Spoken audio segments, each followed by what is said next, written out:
So here we have the new 2026 Hyundai Santa Fe Hybrid. This one comes in the Calligraphy trim level with all-wheel drive. This color is Hampton gray, and then we have gray Napa leather interior. The powertrain consists of a 1.6-liter turbocharged 4-cylinder hybrid engine that's mated with a 6-speed automatic transmission. And I'm going to tell you all in advance, it's very windy out today, so I apologize.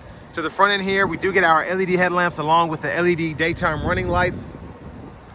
The lights don't dance like that. That's just how my camera's picking them up. But ever since this got its redesign, it really is one of the quirkiest three-row SUVs out on the market right now. But I've really grown to love them, specifically in this Calligraphy trim. Now down here, these are going to be those 20-inch exclusive alloy wheels. We get passive keyless entry on the front. To the door panel here, love the trim, feels like real wood grain. And then we have our memory seat functions, one-touch up and down windows on all 4 doors, electronic child locks and rear window locks, and then our power door lock controls, power mirror controls that power fold, and we do have blind spot monitors in those side mirrors. Bottle holders there, Bose sound system, hood release, electronic parking brake traction control. And then here is our power driver seat. We get 4-way power lumbar support there, thigh support as well. And I really like how they did the thigh support. But I want to give a huge thanks to Hyundai of Cool Springs for allowing me to review this vehicle today. I'll leave a link below in the description. If you're looking to find the best price on one of these closer to home, click that second link down below. It takes just a minute to fill out your information, and I'll make sure the local dealers are fighting to get you the best price on this or whatever new vehicle you might be interested in. But this one's stickers for $52,465, so not bad at all. Parts content, 39% US Canadian, 46% Korea. And then 35 city, 34 highway in terms of the MPGs there. The rear blinds, which are a must, in my opinion. 3-stage heated outboard seats and the buttons on the doors. But I really like how nice the door panel looks. Now this is a Calligraphy, so it's about what I should expect, but again, for this money, can't beat it. Now I have the seat up front adjusted for someone of my size, being 6'3" with longer legs, so we're gonna check out the space sitting behind myself. And there you have it. So pretty good, in my opinion. Seat back pockets on both sides. You have a USB-C charge port on either seat there. And then you can get to the center console space there. And then you do have a storage tray right in there.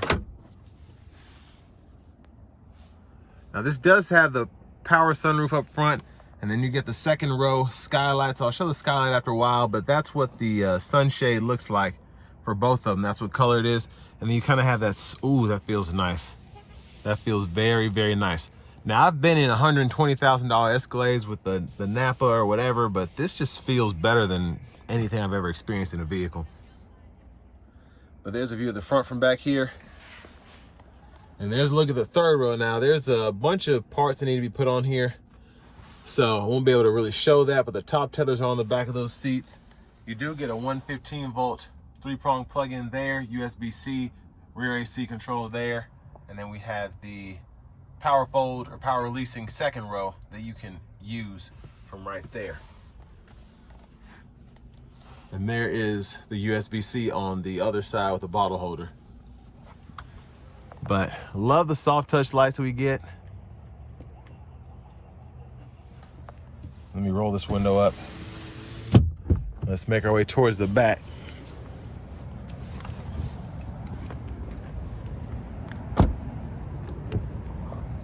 Fuel cap. And then as we come around to the back end, LED tail lamps as well. And there's a look underneath. Power lift gate, of course. And again, that's just what this looks like. I wonder if I can get this over and show you the seat. So a lot of this stuff put in, should have been put in already. But you just pull up here, and then there's the back seat, and then a 12-volt over here. And you have a little storage underneath there if you want to put a tire inflator kit or something like that.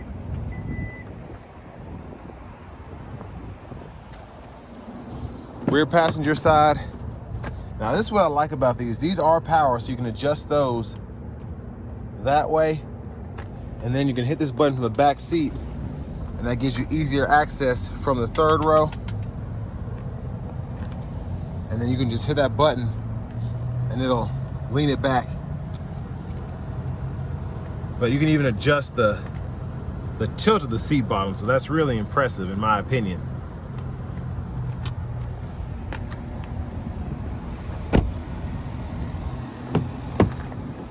And again, power front passenger seat. You have a little pocket underneath where the typical shifter would be. There's a 12 volt there. Glove compartment here, storage tray there, and you have a top pocket here. So love that storage.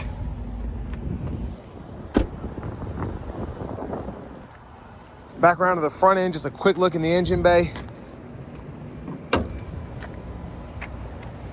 And again, that's a 1.6 liter turbo 4, made it with electric motors there. And that's why the vehicle's been cutting on and cutting off, because I think I do have the air on a little bit. But showing off the blinkers now.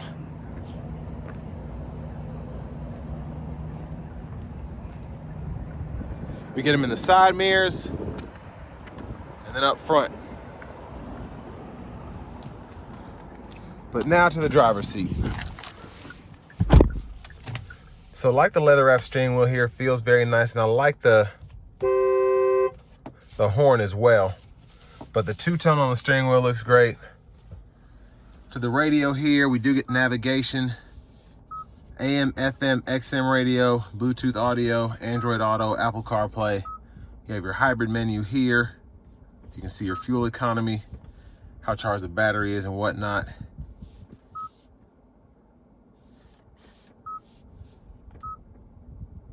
And then your vehicle settings are in here.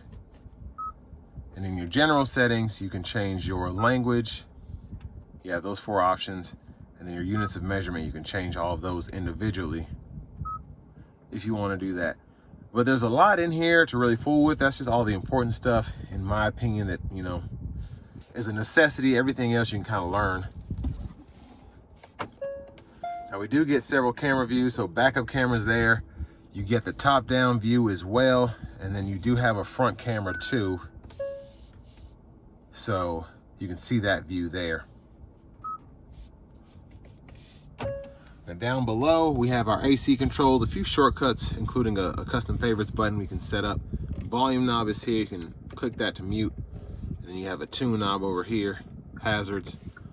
And then up here we have our climate control. So I actually have grown to like this setup here, like in the Kias, where you can hit this button and it kind of changes what's shown here. So you can adjust the rear and then turn the front back on. 3-stage heated cooled seats, dual zone automatic climate controls. Your drive modes are right here, Eco Sport, My Drive, Snow. So there's just a lot that you can fool with here. You even have a 4-wheel drive lock and a downhill brake control. Automatic brake hold there, you can cut the whole system off. It's really nice. But down here, 2 USB-C ports, 2 wireless charging pads, bottle holders, and there's your center console cubby space there. And then you have this little divider here and a removable tray. So it's actually a pretty deep storage pocket. Now, like I said, I was gonna show you what that skylight looks like. So we can push that back, and then for the roof, we can tilt or slide that. So that's one touch. Opens quickly, could be a little bit bigger, but no big deal. There's a look at the back from up here. And then here we have our sunroof controls, the lights, rear camera mirror with a garage door transmitter. There's a vanity mirror. And then back up front here, left side stock blinkers, high beams. And then we have our automatic wipers on this side. So one time off, auto, low, high. We can adjust that auto sensitivity here. rear wiper there, push back for the rear fluid, pull up for the front.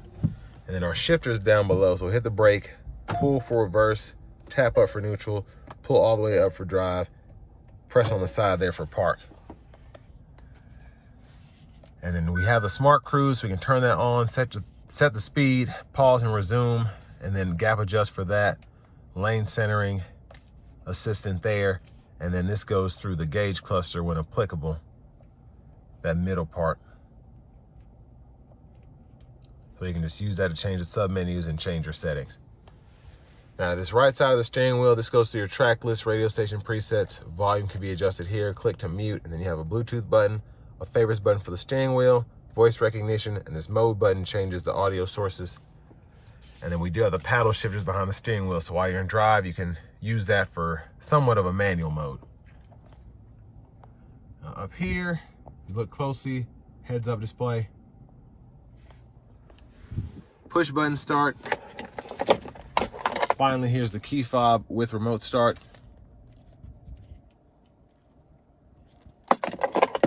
But next, let's go ahead and take this 2026 Santa Fe Hybrid Calligraphy all-wheel drive out on the road for a test drive. So starting the test drive in this Santa Fe Hybrid here, I like how these drive. I've said this before, sharing that powertrain with the Sorento Hybrid. It's a very clean yet simple acceleration curve. You just have a turbo 4 made with an electric motor, and then you also have the 6-speed automatic, but it just makes this feel more traditional while driving, but also it's relatively smooth as well. So even though you don't have a continuously variable transmission, still kind of hard to notice the shifts unless you're looking for it.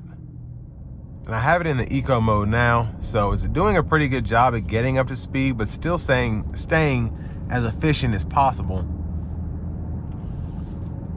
as I give it a little throttle. Now, I do want to give one more huge thanks to Hyundai of Cool Springs for allowing me to review this Santa Fe Hybrid today. I'll leave a link below in the description. But if you're looking to find the best price on one of these closer to home, click that second link down below. It takes just a minute to fill out your information, and I'll make sure the local dealers are fighting to get to the best price on this or whatever new vehicle you might be interested in. But again, it's so easy to drive. It's so efficient in terms of the fuel economy you get. That's why you're able to get 35 city, 34 highway, because you have the electric motor. You can actually go into EV mode pretty often here. But when you're not in EV mode, you're not having to worry about a V6 kicking on. You have that turbocharged 4-cylinder. And with the torque from the electric motors, it's really not that hard to get up to speed with this 4-cylinder, especially if you want to manually shift. You can kind of limit how much power is coming from the engine. But easy to drive, smooth.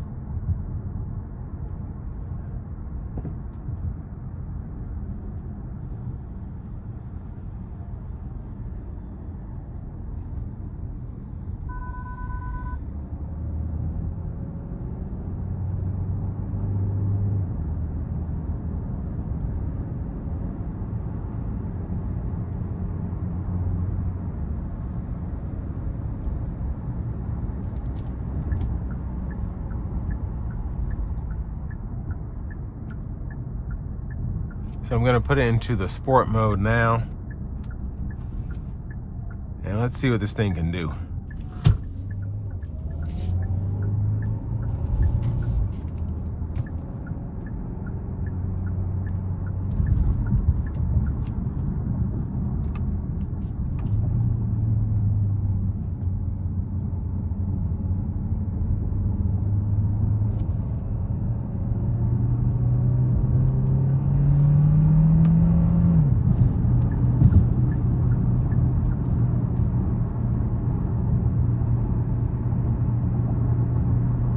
So I'm going to give myself a little bit of space here, and then I'm going to give it a run with the paddle shifters.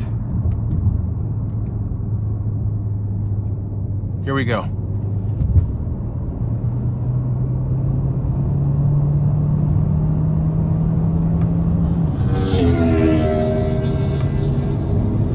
So pretty good in terms of the acceleration. Very impressed by that. Again, you do get the smart cruise here. You can adjust the gap, turn the lane centering on.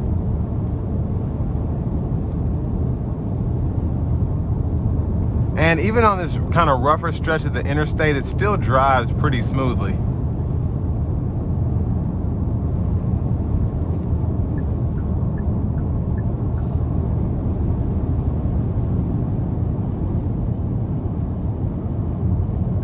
And something that's relatively new for this model is the lane centering. I'm so glad they kind of fixed this. When I got off at that exit there where the lane was a little bit large, I guess, it was kind of wonky. The lane centering cut off where normally it would just not give you warning, or it would just kind of fight you to figure out what was going on. And when this doesn't feel a traditional lane, it just kind of chills for a minute, and I really appreciate that.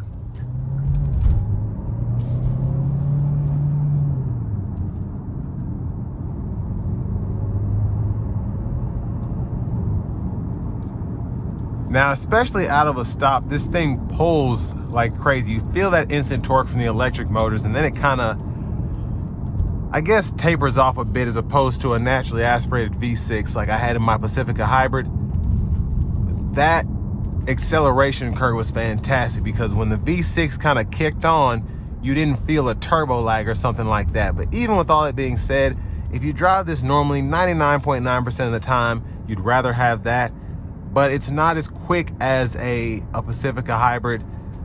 I don't even know if it's as quick as a Sienna, but plenty of power here, especially, you know, as you kind of get out of that turbo lag position. You have the electric motor pull as well as the Turbo 4 putting in work.